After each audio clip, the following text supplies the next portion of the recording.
Degree নেওয়া নয়, আমাদের লক্ষ্য কারো বাহবা নেওয়া নয়, আমাদের লক্ষ্য নিজের নাম কামানো নয়, আমাদের লক্ষ্য কারো উপরে নিজের বড়ত্ব প্রকাশ করা নয়, অহংকার করা নয়, বরং আমাদের লক্ষ্য আল্লাহর হুকুম, আল্লাহ নবী সাল্লাল্লাহু আলাইহি ওয়াসাল্লামের আদর্শ শিখে আমরা সেটাকে নিজের জীবনে বাস্তবায়িত করব। যা শিখবো তার উপরে নিজে আমল করব, যা শিখবো সেগুলোকে নিজের বাড়িতে পৌঁছাবো, যা শিখবো সেটা উম্মতের কাছে বিতরণ করব। শেখার পরে আমাদের দায়িত্ব চলে আসে সেগুলোকে অপরের মধ্যে পৌঁছে দেওয়া। কারণ আল্লাহ নবী সাল্লাল্লাহু আলাইহি ওয়াসাল্লামের এই যে দ্বীন, তার আনা যে দ্বীন, এটা হচ্ছে আমানত। ইন্না হাযা দ্বীন ইলমান, এই যে ইলমে দ্বীন, এটা হচ্ছে একটা আমানত।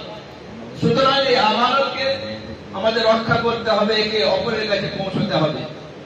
কিন্তু পৌঁছানোর জন্য আমাদেরকে আগে পৌঁছানোর মতো পর্যায়ে পৌঁছতে হবে, আমাদেরকে আদর্শবান হতে হবে, আমাদের চরিত্র আখলাক চরিত্র ঠিক করতে হবে, আমাদেরকে বিশ্বাসযোগ্য হতে হবে, যেন আমাদের কথা শুনে কেউ বিশ্বাস করে, তারা যেন মনে করে যে হ্যাঁ, এর কথার মধ্যে দম আছে, এই কথা ভালো, এই কথার উপরে আমল করা দরকার।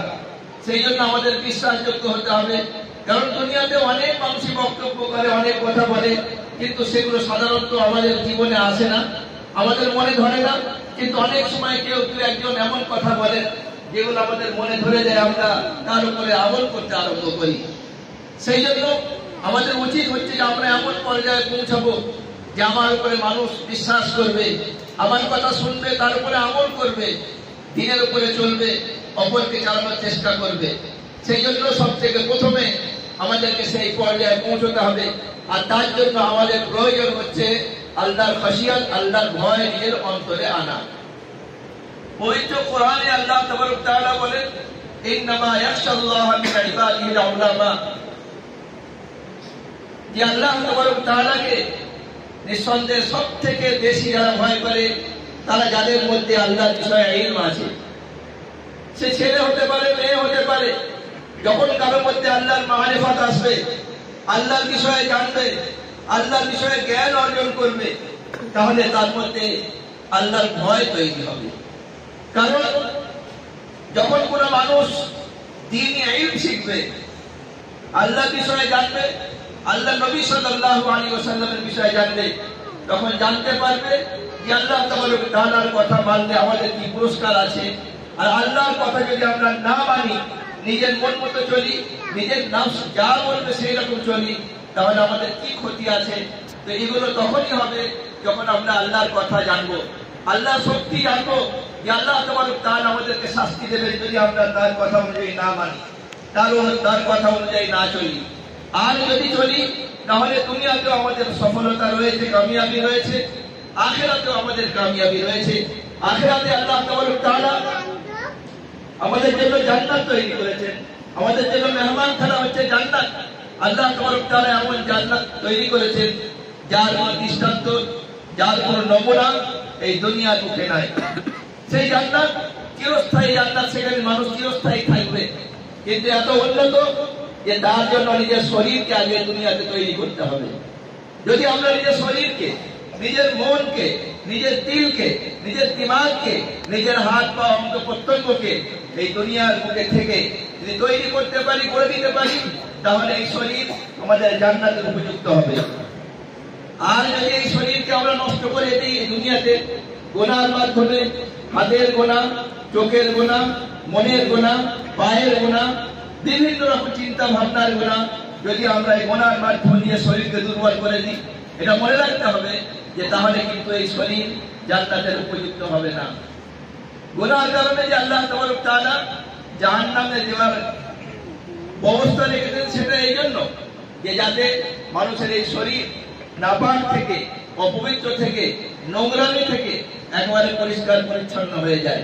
তো জাহান্নাম জান্নাতীদের জন্য, যারা ঈমানওয়ালা, তাদের এই গুনাহ থেকে পরিষ্কার হওয়ার একটা মাধ্যম। সেই জন্য আল্লাহকে দোয়া করতে হবে যে আল্লাহ তাআলা যেন আমাদেরকে বিনা আযাবে, কোন রকম শাস্তি ছাড়া যেন আল্লাহ তাআলা প্রথমেই জান্নাত দান করেন। সেই জন্য আমাদেরকে এই দুনিয়া থেকে তৈরি হতে হবে। যখন গুনাহ হয়ে যাবে, গুনাহ হয়ে গেলে এক তো গুনাহ থেকে দূরে থাকতে হবে। আর তার সঙ্গে সঙ্গে যখন গুনাহ হয়ে যাবে সেই গুনাহ থেকে আমাদের তওবা করার মানসিকতা তৈরি রাখতে হবে। যে গুনাহ হয়ে গেছে, তওবা করব আল্লাহর কাছে, ইয়া আল্লাহ যা করেছি ভুল করেছি, আগামীতে আর করব না। আমাদের তওবা করতে হবে।